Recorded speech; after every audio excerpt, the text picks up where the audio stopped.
And handheld gaming has always benefited from simplicity. Yeah, the thing is, for me too, is just like, I don't think it's fair to say you're a #1 mobile gaming platform because 90% of your user base has Angry Birds on their iPhone. Like, that doesn't mean you're the #1 gaming platform. It just means you have a lot of bored people using your phone to not do work.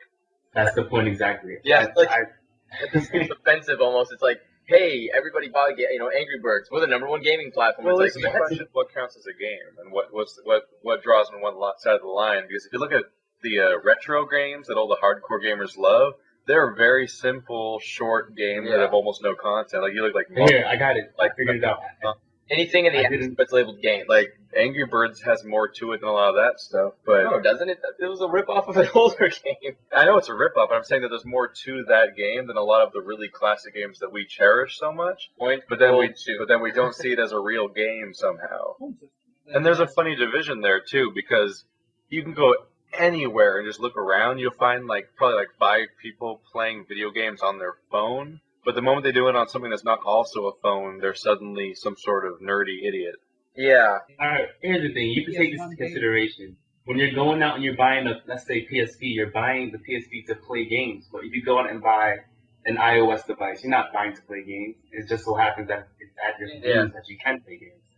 This idea that it's not a dedicated gaming device, so it's somehow less legitimate, is kind of funny because the world's completely filled with PC gaming enthusiasts where they say it's the best format ever, but it's not designed for gaming. It's designed to help you with all these different data-related tasks, but then people repurpose it for video games, and that's essentially what happened on phones now. There's a direct parallel to be drawn there, so I don't see why one would be less legitimate.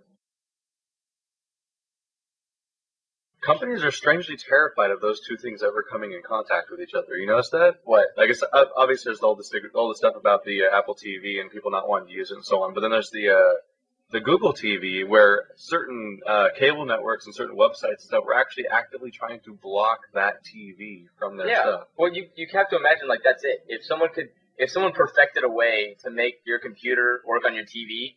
You can just flip off every other cable provider in the entire world because you now have everything at your fingertips.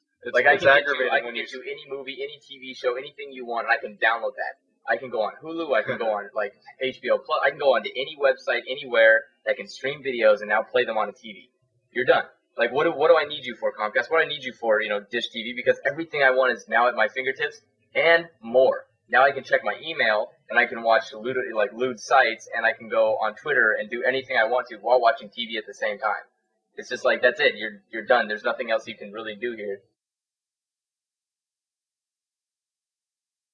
Is you have all these companies who are so willing to take these things to the extreme in these nonsensical ways. When you have Mojang and Bethesda fighting over the word scrolls. You can't patent a word scrolls. If that's the case, then the dictionary.com owns a patent to every single word in the how does that even work? It's just a word. It's not even the whole word. They have a series called The Elder Scrolls, and they're coming out with Elder Scrolls 5, Skyrim, and then why do they own the word specifically scrolls then from that? Why can't a game be called Scrolls?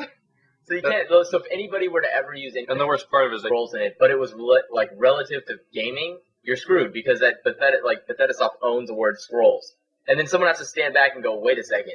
So if someone made a game called the awesome game that everybody wants to buy because it has scrolls in it, and they're going to get sued by Bethesda because that's the word scrolls, they're going to go, no, what? That has nothing to do with Elder Scrolls at all. And it's just I think it draws to light why so many titles for games and movies and so on have really shitty titles and really bizarre made up, why is this called this? And then, things, entire websites and stuff, you have Hulu.